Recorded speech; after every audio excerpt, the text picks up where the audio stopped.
So good morning guys. तो चलिए start करते हैं 14 फरवरी के इंपॉर्टेंट करंट अफेयर्स को। देखिए पहला प्रश्न क्या है।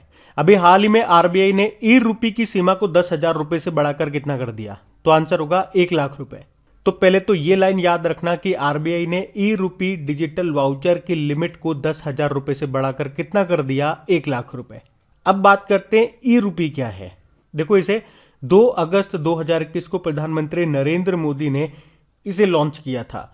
ये एक डिजिटल पेमेंट सिस्टम है जो बिना किसी क्रेडिट कार्ड, डेबिट कार्ड और इंटरनेट बैंकिंग के काम करता है और इसके लिए किसी भी स्मार्टफोन या इंटरनेट की भी जरूरत नहीं होती है। ई रूपी की फुल फॉर्म क्या होती है? इलेक्ट्रॉनिक रूपी और यूनिफाइड पेमेंट इंटरफेस। मतलब ये कैशलेस और कॉन्टेक्टलेस डिजिटल पेमेंट सर्विस है जो भीम यूपीआई पर आधारित है। ये एसएमएस और क्यूआर कोड की मदद से काम करता है।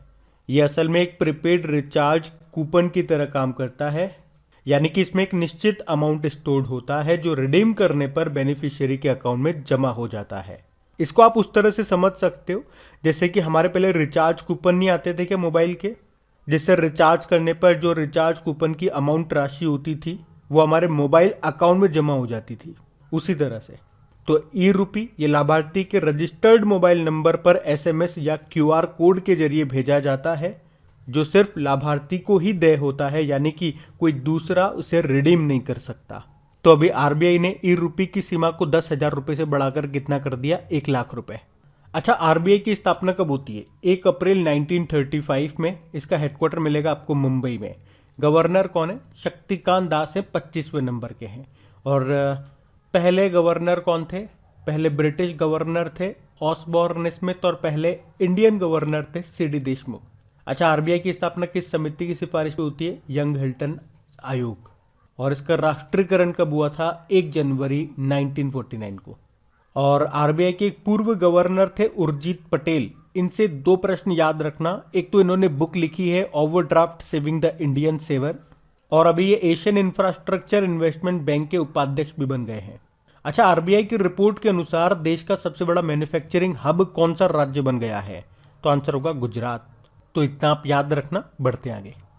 अच्छा बताइए, हाल ही में विदेश में 3,000 रन बनाने वाली दुनिया की पहली खिलाड़ी कौन बन गई है? तो आंसर होगा मिताली राज। तो अभी भारतीय वनडे कप्तान मिताली राज, इन्होंने न्यूजीलैंड के खिलाफ पहले वनडे में कई रिकॉर्ड अपने नाम किए हैं। उन्होंने 59 रन की पारी खेली है और इसी के साथ विदेश में 3,000 रन बनाने वाली वे दुनिया की पहली खिलाड़ी बन गई हैं।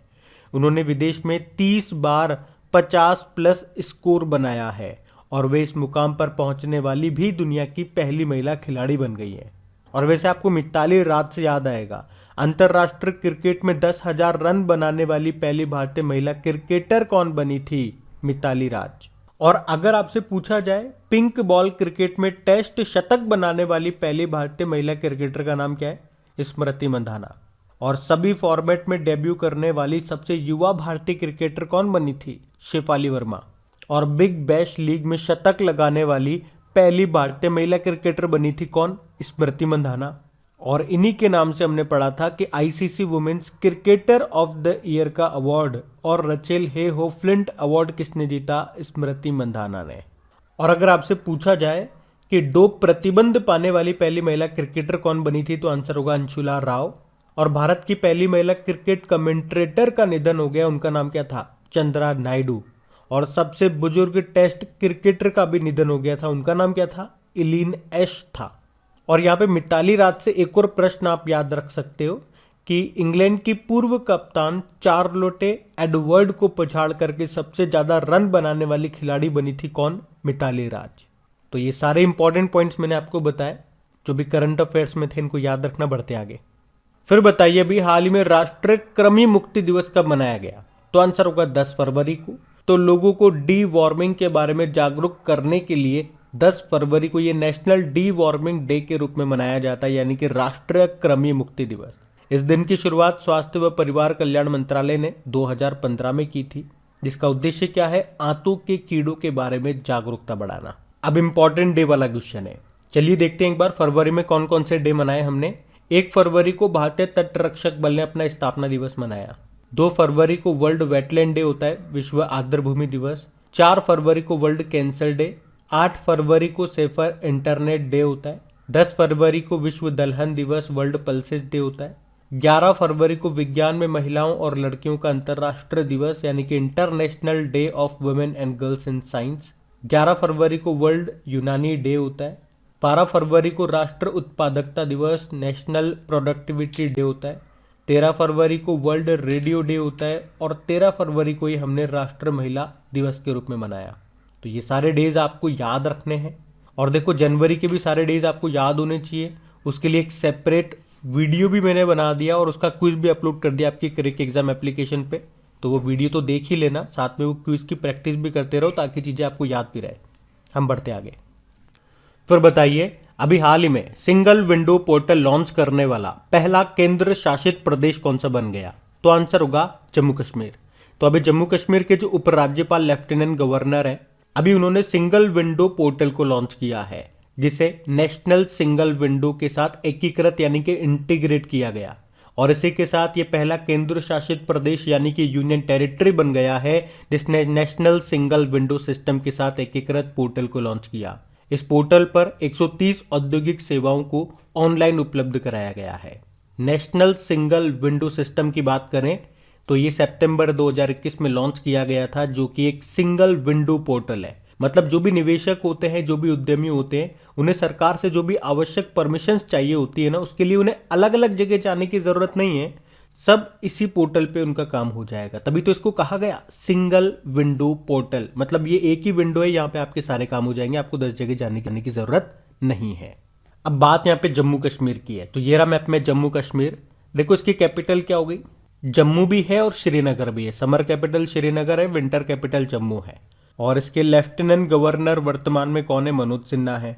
और पूछा जाए इसके पहले लेफ्टिनेंट गवर्नर कौन थे, तो गिरीश चंद्र मुर्मू थे, जो कि वर्तमान में कंट्रोलर एंड ऑडिटर जनरल है। अच्छा, यहां से 2 गांव आपको याद रखने हैं जम्मू कश्मीर के। अभी किस गांव को जम्मू कश्मीर का पहला दूध गांव घोषित किया गया था? तो आंसर होगा जेरी गांव को। और 100% दोनों डोज देने वाला, टीकाकरण करने वाला पहला गांव कौन सा बना था? जम्मू कश्मीर का वेयान गांव। अभी पर्यटन को प्रमोट करने के लिए पहली बार अहर्बल फेस्टिवल यहाँ पे मनाया गया था। और यहीं पे एक ग्राम पंचायत एक डीजी पे सखी योजना शुरू हुई थी, जिसका उद्देश्य क्या है? डिजिटल बैंकिंग को बढ़ावा देना। और ग्रामीण महिला उद्यमियों के लिए 7 नाम से एक पहल भी यहाँ पे शुरू की गई थी। इसके अलावा बुनकरों के लिए कारखंडर योजना यहाँ पे शुरू हुई थी। और सरकारी कामकाज की निगरानी और कामों को समय पर पूरा करने के लिए प्रूफ एप्लीकेशन लॉन्च किया गया था। प्रूफ मतलब हो गया photographic record of on site facility. यहीं पे ही बंगस आवाम मेला लगता है, खीर भवानी मेला भी यहीं पे लगता है। एशिया का सबसे बड़ा ट्यूलिप गार्डन जम्मू कश्मीर के श्रीनगर में खोला गया। और जम्मू कश्मीर की पहली महिला बस ड्राइवर का नाम है पूजा देवी। देखो यहाँ पे आपको doctor Salim Ali national park मिलेगा, जबकि सलीम अली बर्ड सेंचुरी आपको मिलेगा गोवा में। किश्तवाड़ नेशनल पार्क है यहाँ पे। दचिंगम नेशनल पार्क यहाँ पर है। और यहाँ पे हंगुल मिलता है, जो कि जम्मू कश्मीर का राज्य पशु है। और वुलर झील, भारत की ताजे पानी की सबसे बड़ी झील, वो भी आपको यहीं पे मिलेगी। तो ये ध्यान रखना। सब पढ़ते आगे। बताइए कौन सा मंत्रालय री इमेजिंग म्यूजियम इन इंडिया पर अपनी तरह का पहला वैश्विक शिखर सम्मेलन का आयोजन करेगा? तो आंसर होगा संस्कृति मंत्रालय। तो केंद्रीय संस्कृति मंत्रालय अभी 15 और 16 फरवरी 2022 को री इमेजिनिंग म्यूजियम इन इंडिया पर अपनी तरह का पहला वैश्विक शिखर सम्मेलन आयोजित करेगा। वैसे संस्कृति मंत्री हमारे कौन है? जी किशन रेड्डी है। अच्छा, एक प्रश्न आपसे पूछता हूं, अभी 2021 में G20 शिखर सम्मेलन का आयोजन कहां पे किया गया था? मतलब इसकी अध्यक्षता किसके पास थी? तो आंसर होगा इटली। और 2022 में G20 की अध्यक्षता है इंडोनेशिया के पास। और 2023 में G20 की अध्यक्षता होगी भारत के पास। और भारत ने अभी 2021 में ब्रिक्स सम्मेलन का आयोजन किया था। और 2022 में ब्रिक्स की अध्यक्षता किसके पास चली गई? चाइना के पास। अभी 2021 में कोप 26 का आयोजन हुआ था ग्लासगो स्कॉटलैंड में। और कोप 27 होगा 2022 में मिस्र में। और 2028 में यानी कि अगले साल 2023 में जो होगा वो कोप 28 होगा, जो कि कहाँ पे होगा? यूनाइटेड अरब अमीरात में। तो ये भी आप ध्यान रखेंगे। बढ़ते आगे। फिर आपको बताना है अभी हाल ही में किस जिले ने दिसंबर 2021 के लिए नीति आयोग की डेल्टा रैंकिंग में सबसे बेहतर आकांक्षी जिले के लिए पहली रैंक हासिल की है। तो आंसर होगा मलकानगिरी, उड़ीसा। तो अभी नीति आयोग ने champions of change delta ranking दिसंबर 2021 के लिए कृषि और जल संसाधन क्षेत्र में 5 सबसे बेहतर आकांक्षी जिलों की घोषणा की है, जिसमें से उड़ीसा का मलकानगिरी पहले स्थान पर रहा, दूसरे पे मध्य प्रदेश का छतरपुर रहा, तीसरे पे जम्मू कश्मीर का बारामुल्ला रहा और चौथे पे रहा झारखंड का रामगढ़ और पांचवा बिहार का बेगूसराय। देखो बात नीति आयोग की है तो आपको याद होगा योजना आयोग की जगह पर लाया गया था ये 2015 में। तो आप कहोगे नीति आयोग की स्थापना कब होती है? 1 जनवरी 2015 को। फुल फॉर्म होती है national institute for transforming India और इसके अध्यक्ष कौन होते हैं? भारत के प्रधानमंत्री जो वर्तमान में है नरेंद्र मोदी। वर्तमान में इसके उपाध्यक्ष कौन है? राजीव कुमार है। लेकिन पहले उपाध्यक्ष पूछेंगे तो अरविंद पनगड़िया है। उसी तरह से वर्तमान में सीईओ तो है अमिताभ कांत, लेकिन पहले सीईओ कौन थे? सिंधु खुल्लर थे। अभी आपको याद होगा नीति आयोग ने चौथा स्वास्थ्य सूचकांक जारी किया था। उसमें ओवरऑल कैटेगरी में बात करेंगे तो बड़े राज्यों में केरल टॉप पे था, छोटे राज्यों में मिजोरम और यूनियन टेरिटरीज में दादर व नागर हवेली। और उसके अलावा भी नीति आयोग ने गरीबी सूचकांक जारी किया था, यानी कि मल्टी डायमेंशन पॉवर्टी इंडेक्स। उसमें सबसे गरीब राज्य बताया गया बिहार को और सबसे कम गरीब बताया गया था केरल को। और अभी sustainable development goal urban index जारी किया था नीति आयोग ने, उसमें टॉप पे रहा था शिमला। तो ये ध्यान रखना। बढ़ते आगे। अच्छा बताइए भारत किस देश को आधार का अपना संस्करण लॉन्च करने में मदद करेगा? तो आंसर होगा श्रीलंका। तो भारत श्रीलंका को आधार कार्ड जैसा डिजिटल आइडेंटिटी ढांचा बनाने में मदद करने को तैयार हो गया है। इसके लिए भारत श्रीलंका को ग्रांट भी जारी करेगा। तो ये जो पहल है ये दिसंबर 2019 में श्रीलंकाई राष्ट्रपति गोतबाया राजपक्षे और प्रधानमंत्री नरेंद्र मोदी के बीच द्विपक्षीय वार्ता के बाद हुई थी। अब बात यहाँ पे श्रीलंका की है तो ये रहा मैप में श्रीलंका। कैपिटल देखो इसकी 2 कैपिटल है। कमर्शियल कैपिटल इसकी कोलंबो है, जहाँ पे आपको हेडक्वार्टर मिलेगा एशियन क्रिकेट काउंसिल का, जिसके अध्यक्ष कौन है? जय शाह। और इसके एडमिनिस्ट्रेटिव कैपिटल श्री जयवर्धनेपुरम कोट्टे है। करेंसी है श्रीलंकन रुपी।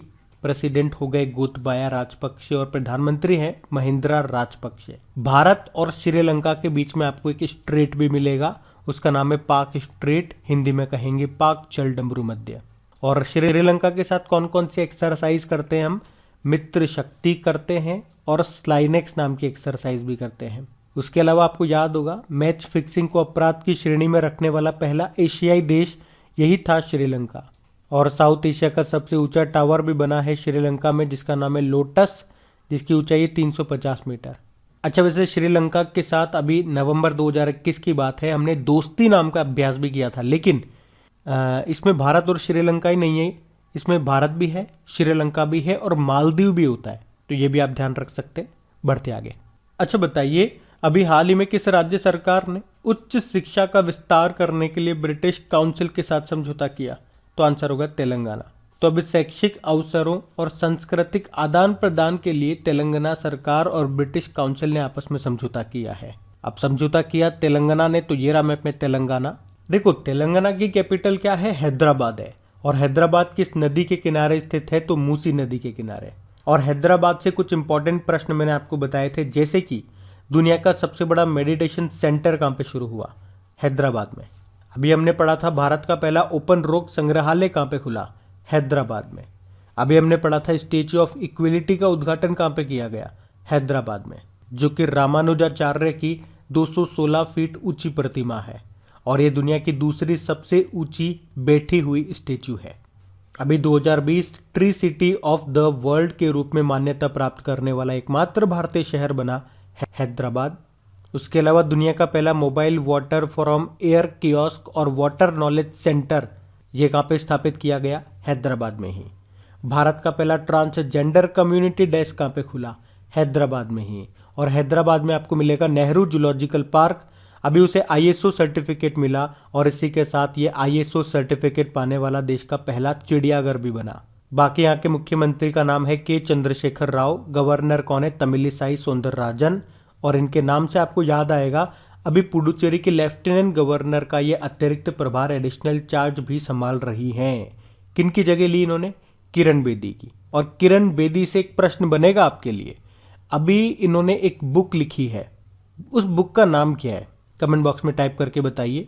अगर आपको बुक का नाम याद आता है तो अच्छी बात है, या बुक का नाम याद नहीं आता है तो एक काम जरूर करना, अभी टॉपिक वाइज सीरीज हमारी चल रही है, तो जनवरी में जितनी भी इंपॉर्टेंट बुक्स है उनका एक सेपरेट वीडियो बना करके मैंने अपलोड कर दिया, तो वो वीडियो आपको ज़रूर देखना है। और वीडियो देखने के बाद दूसरा काम ये करना है, तो उन सभी बुक्स के क्वेश्चंस की क्विज बना करके आपकी क्रैक एग्जाम एप्लीकेशन पे अपलोड कर दी गई है, वहां जाकर के वो क्विज भी लगानी है और फिर खुद से एनालिसिस करना है कि कितने क्वेश्चंस आप लोगों ने सही किए हैं। चीजें ऐसे ही याद होएगी, मेहनत तो करनी ही पड़ेगी। बाकी अगर पूछा जाए देश का पहला मध्यस्थता और सुलह केंद्र यानी कि international arbitration and mediation centre कहाँ पे खुला, तो आंसर होगा तेलंगाना में। अच्छा बताओ, United Nation World Tourism Organisation ने तेलंगाना के किस गांव को सर्वश्रेष्ठ गांव के रूप में चुना? पोचमपल्ली को। तो ये सब ध्यान रखना, आप बढ़ते आगे। फिर बताइए, अभी हाल ही में किस राज्य या यूनियन टेरिटरी ने पेंशन के विवरण की पूरी प्रक्रिया को डिजिटल कर दिया? तो आंसर होगा दिल्ली। तो अभी दिल्ली सरकार ने पेंशन वितरण की पूरी प्रक्रिया, पूरी प्रोसेस को डिजिटल कर दिया है। मतलब आवेदन पत्र भरने से लेकर पेंशन वितरण तक पूरी प्रक्रिया आपकी ऑनलाइन हो गई है। अभी दिल्ली की समाज कल्याण विभाग ने इस प्रक्रिया को सफलतापूर्वक लागू किया है और ये भी कहा है कि पेंशन मामलों में अब कोई भी बाधा या देरी नहीं होगी। अच्छा, पेंशन से आपको एक इंडेक्स याद आएगा, मर्सर ग्लोबल पेंशन इंडेक्स 2021। बताओ उसमें भारत की रैंक क्या थी? उसमें भारत 40वें स्थान पे था, टॉप पे आइसलैंड था। और अगर पूछा जाए देश का पहला स्मोक टावर ये कहाँ पे लॉन्च हुआ, तो आंसर होगा दिल्ली में। और देश का सबसे ऊंचा एयर प्यूरिफायर टावर कहाँ पे लगाया गया था? चंडीगढ़ में। अभी आपको याद होगा दिल्ली गवर्नमेंट के देश के मेंटर अभियान का ब्रांड एम्बेसडर बनाया गया था सोनू सूद को। और दिल्ली पुलिस ने अभी उन्नति नाम से एक ई लर्निंग प्लेटफॉर्म भी लॉन्च किया था। वैसे दिल्ली पुलिस कमिश्नर कौन है? राकेश अस्थाना है, ध्यान रखना, ये भी बढ़ते आगे। अच्छा बताइए, अभी हाल ही में किसने 2020-21 के लिए वित्तीय रिपोर्टिंग में उत्कृष्टता के लिए ICAI पुरस्कार जीता? तो आंसर होगा रेलटेल। तो रेलटेल ने सार्वजनिक क्षेत्र की संस्थाओं की श्रेणी में वर्ष 2020-21 के लिए वित्तीय रिपोर्टिंग में उत्कृष्टता के लिए ये ICAI पुरस्कार जीता है। ICAI मतलब institute of chartered accounts of India. तो कंपनी को प्लेग यानी कि पट्टिका श्रेणी में विजेता घोषित किया गया और ये जो पुरस्कार है ये institute of chartered accounts of India के द्वारा दिया जाता है। अच्छा, वैसे तो आपको पता ही है हमारे वर्तमान में रेल मंत्री कौन है? अश्विनी वैष्णव है। लेकिन पूछा जाए पहले रेल मंत्री कौन थे? जॉन मथाई थे। और अभी रेलवे बोर्ड के नए चेयरमैन और CEO बन गए हैं। क्या नाम है उनका? विनय कुमार त्रिपाठी। अब एक प्रश्न मैं आपसे पूछ लेता हूं, बड़ा सिंपल सा प्रश्न है कि अभी भारतीय रेलवे ने अपने ट्रेन गार्ड का नाम बदल करके क्या कर दिया है? बताइए, हम बढ़ते आगे। फिर बताइए, अभी बजाज समूह के पूर्व चेयरमैन का निधन हो गया, उनका नाम क्या है?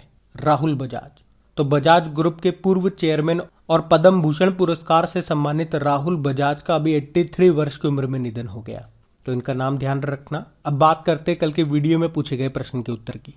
तो कल के वीडियो में आपसे पूछा था अभी 2021 के लोकतंत्र सूचकांक में भारत कौन से स्थान पे रहा? तो आंसर होगा 46 पे। इसमें टॉप पे नॉर्वे था। आप सभी ने प्रश्न का सही उत्तर दिया है।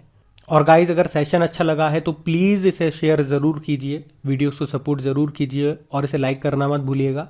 आपको बता दूं, इन सभी क्वेश्चंस का क्विज बना करके आपकी क्रैक एग्जाम एप्लीकेशन पे अपलोड कर दिया गया, जहां जाकर के आप इन सभी क्वेश्चंस की अच्छे से प्रैक्टिस कर सकते हैं। वहीं पे इसकी PDF भी आपको मिल जाएगी। और जो भी वीकली और मंथली करंट अफेयर्स अपलोड हो रहे हैं उनकी क्विज भी अपलोड कर दी गई है और PDF जो बाकी है वो आज अपलोड हो जाएगी। जनवरी तक की तो सारी अपलोड हो चुकी है, फरवरी की आज अपलोड हो जाएगी। PDF क्विज तो अपलोड हो चुकी है ना। अब ये रहा आज का आपका होमवर्क प्रश्न।